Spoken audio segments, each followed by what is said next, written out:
भारतवर्ष की में लगभग 6.5 लाख गांव, अब ज्यादा हो गए हो तो कह नहीं सकता हूं, पूरे भारत में आबादी बढ़ रही है, गांव भी बढ़ रहे हैं, अब तो जिले भी बन रहे हैं, तहसीलें बढ़ रही हैं, है ना।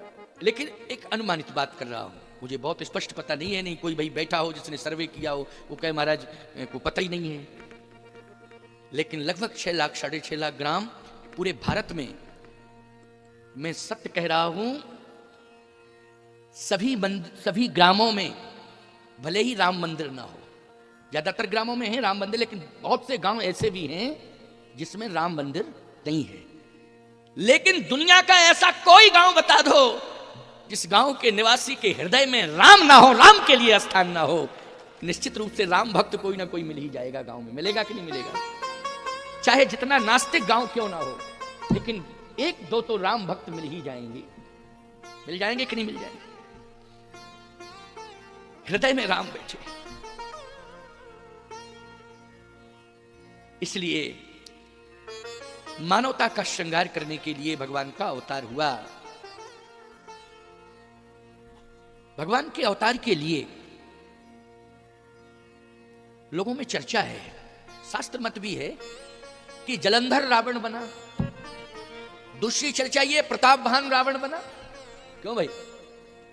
कल्प भेद में, कल्प भेद है इसमें, कल्प कल्प प्रति प्रभु अवतरे ही, चारु चरित नाना विधि करें। एक कल्प में जलंधर रावण बना, एक कल्प में प्रतापवान राजा बना, एक कल्प में जय और विजय की कथा आती है। क्यों भाई? आती है कि नहीं? द्वारपाल हरि के प्रिय, वो उश्रापित हो गए।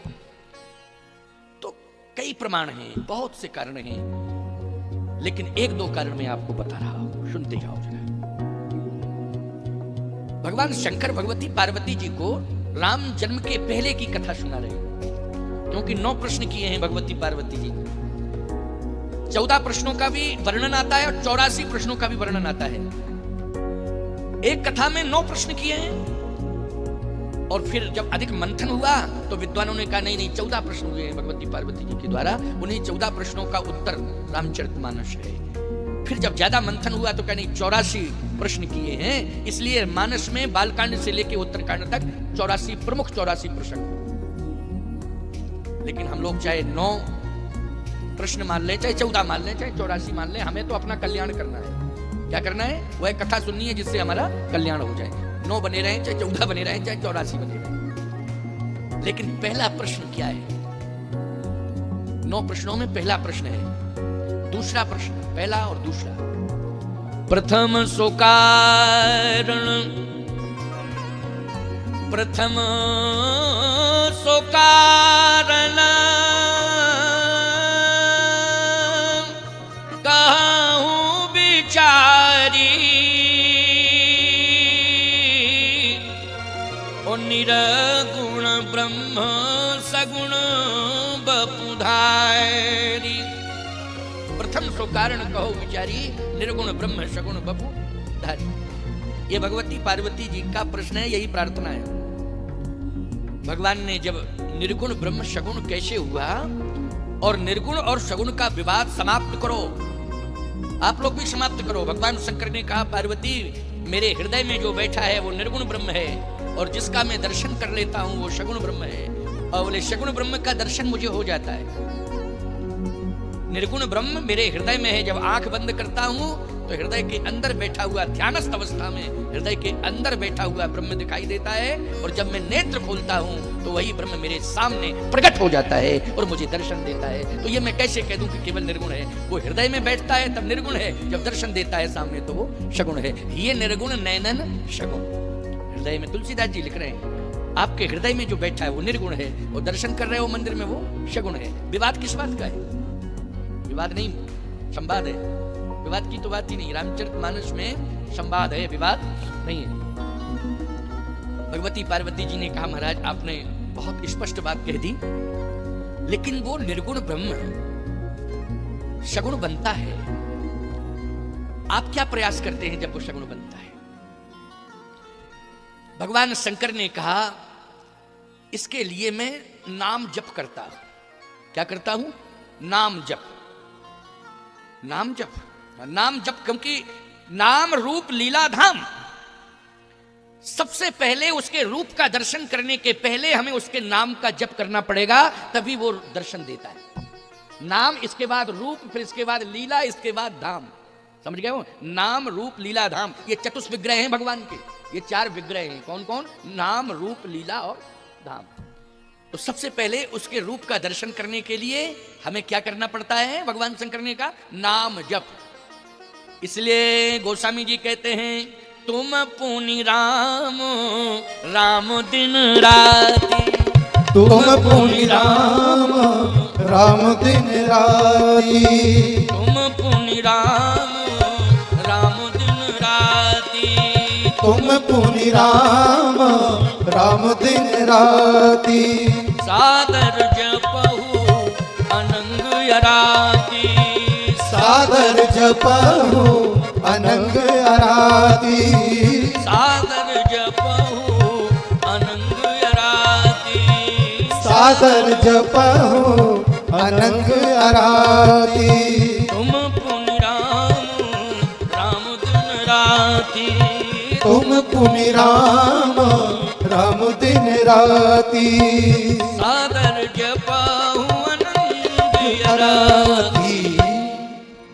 तुम पुनि राम राम दिन राति, में दिन रात राम राम राम राम राम राम रटता रहता हूं। इसलिए भैया एक आदत हम लोगों की पड़ी है, उसको तुम लोग भूलते जा रहे हो। पता नहीं कौन सी एक जहरीली वातावरण की ऐसी हवा चल रही है, विषाक्त वातावरण की एक बयार चल रही है। बयार मानी हवा, कि हम लोग राम राम कहना भूल गए। पहले जब एक दूसरे से व्यक्ति मिलता था, भैया राम राम बोलो भाई, और बरसों की दुश्मनी है। अदालत में बैठा हुआ जज भी उस दुश्मनी को दूर नहीं कर पा रहा है, डिसीजन नहीं दे पा रहा है। समझ रहे हो कि नहीं? रिश्तेदारों ने भी तमाम प्रयास किया, लेकिन वो भी विफल हो गए, दुश्मनी समाप्त नहीं कर पाए। लेकिन एक दिन की बात है कि सामने से दुश्मन आ रहा था, देखते ही उसने कह दिया भैया राम राम। क्या? भैया राम राम। बस उसने तुरंत शोर मचाना शुरू किया, दुश्मनी खत्म, क्योंकि आज हमारी उसकी राम राम हो गई। हमारी उसकी राम राम हो गई, दुश्मनी खत्म। क्यों भाई? राम के नाम में कितनी ताकत है, बोलो है कि नहीं? राम राम हो जावे तो मतलब दुश्मनी खत्म, बड़ी ताकत है भाई। राम के नाम का बहुत बड़ा प्रभाव है प्यारे। उल्टा नाम जपत जग जाना, वाल्मीकि भय ब्रह्म समाना। आप उल्टा सीधा कैसे भी राम राम, जैसे उल्टा मरा मरा कहना, जरा उल्टा मरा राम राम राम राम राम राम, राम ही राम निकलेगा। मरा कहो जरा, उल्टा राम का उल्टा मरा कहो, जल्दी जल्दी कहना। राम राम राम राम राम राम राम राम राम राम राम राम ही राम निकल रहा है। पहले थोड़ा प्रारंभ में एहसास हुआ कि मरा शब्द का है, लेकिन राम राम राम राम बोलो है कि नहीं? संगीत में एक सज्जन बोले, बोले महाराज जी हम तो संगीत में समर्पण कर चुके हैं। हमने कहा बहुत अच्छी बात है, संगीत में समर्पण कर चुके। सामवेद है ये तो, क्या है? सामवेद है, बहुत अच्छी बात है, समर्पण कर चुके हूं। बोले महाराज जी और हम उसी में व्यस्त रहते हैं। तो हमने कहा एक बात हमारी मान लो। क्या? संगीत से तुम्हें रुचि है, संगीत के यंत्रों से भी रुचि? बोले बिल्कुल है, यंत्रों से रुचि है। हमने कहा तुम संगीत के यंत्र सभी बजा लेते हो? बोले महाराज हाँ सभी बजा लेते हैं। हमने कहा हमारी एक बात मान लो। क्या? तुम मजीरा कहो। मजीरा? बोले मजीरा? हाँ? मजीरा? अरे हमने कहा और थोड़ा कहो 2 बार। बोले मजीरा। हमने कहा थोड़ा जल्दी जल्दी कहो। बोले मजीरा मजीरा मजीरा मजीरा मजीरा मजीरा मजीरा मजीरा मजीरा मजीरा राम जी। मजीरा मजीरा कहो तो राम जी निकलेगा? निकलेगा कि नहीं निकलेगा? मैंने कहा ऐसा है, संगीत में भी राम है, व्यवहार में भी राम है, शब्द में भी राम है। कण में राम, जल में राम, तृण में राम, हम में राम और तुम में राम, सब में राम। राम से कोई वंचित नहीं है। राम राम कहने की आदत डालो, जरूर कहा करो राम राम। तुम पुनि राम राम दिन राती, सादर जपहु अनंग अराती। अच्छा भैया दिन में आपको सैकड़ों लोग मिलेंगे, मिलेंगे कि नहीं? राम राम कह लिया करो तो भगवान का भजन है, व्यवहार का व्यवहार है। क्यों भाई? व्यवहार का व्यवहार और भजन का भजन, क्यों दोनों निभ जाएंगे कि नहीं? व्यवहार भी निभ गया और भजन भी निभ गया। माताओं एक बात का ध्यान रखना, जैसे सास और बहू हो, उदाहरण दे रहा हूं, ये मत सोचा करो कि महाराज जो भी वक्ता आता है वो सास बहू की बात जरूर कहता है। अरे सास बहू की ना कहें तो किसकी कहें? किसकी बात कहें? जब मानवता का श्रृंगार करना है और हृदय परिवर्तन करना है तो बोलो सास बहू की जो समस्या है उस समस्या के समाधान के लिए हमें कुछ ना कुछ कहना पड़ेगा कि नहीं? इसमें अन्यथा नहीं लेने का है। सास बहू की सबसे ज्यादा समस्या है, इतनी ज्यादा समस्या है कि मैं आपको क्या बताऊं। बहू सास को नहीं देखना चाहती, वो सास बहू को नहीं देखना चाहती। पहले तो सास ने सोने की मुद्री देकर के मुंह देखा था बहू का, जब पहली बार आई थी सोने की मुद्री दी तुमने, अंगूठी दी थी ना सोने की, जंजीर पहनाई, चैन जंजीर, हार पहनाया, क्यों? बहू का मुंह देखना है। और 2-3 साल बाद फूटी आंख नहीं देखना है। क्या बात हो गई ऐसी? बात क्या है ये? कारण क्या है? कारण है संवादहीनता। दूरियां जो बनी है सास बहू में किसके कारण बनी है? संवादहीनता के कारण। भाई भाई में भी जो दूरियां बन रही हैं संवादहीनता के कारण, पिता पुत्र में जो दूरियां बन रही हैं संवादहीनता के कारण, पड़ोसी पड़ोसी में जो दूरियां बन रही हैं संवादहीनता के कारण। तुम बातचीत नहीं करना चाहते हो, आपस में संवाद नहीं करना चाहते, और बोलो भैया संवाद बंद हो जाएगा तो विवाद बढ़ता रहेगा कि नहीं बढ़ता रहेगा? जल्दी बोलो। और संवाद शुरू हो जाए तो विवाद समाप्त हो जाएगा। तो रामचरितमानस की कथा में सभी बैठे हैं, अबाल वृद्ध नंदारी, आपको चेतावनी मिल रही है कि हमें संवाद करते रहना चाहिए। हमारे जीवन में इतनी बड़ी दरिद्रता आ गई, जो धन नहीं है, धनहीन है, उसको ही हम दरिद्र नहीं कहते हैं। जिसके पास 2 शब्द बोलने के लिए नहीं है उसको हम बहुत बड़ा दरिद्र मानते हैं। 2 शब्द तो कम से कम प्यार के बोलो भैया, हैं? वाणी भी एक धन है, बोलो भाई, है कि नहीं? सुंदर वाणी क्या है? ये हमारा धन है। बड़ी से बड़ी समस्याएं समाप्त हो जाती हैं। इसलिए मैं कहना चाहता हूं कि माताओं, चाहे बहू की भूमिका में हो चाहे सास की भूमिका में हो, अगर कोई विवाद की स्थिति पनप रही है किसी शब्द को लेकर के, तो तुम्हारे पास ऐसे शब्द नहीं है कि तुम समझा सको, तो राम राम कह दिया करो, और कुछ नहीं। बहुत सरल उपाय बता रहा, क्या? राम राम।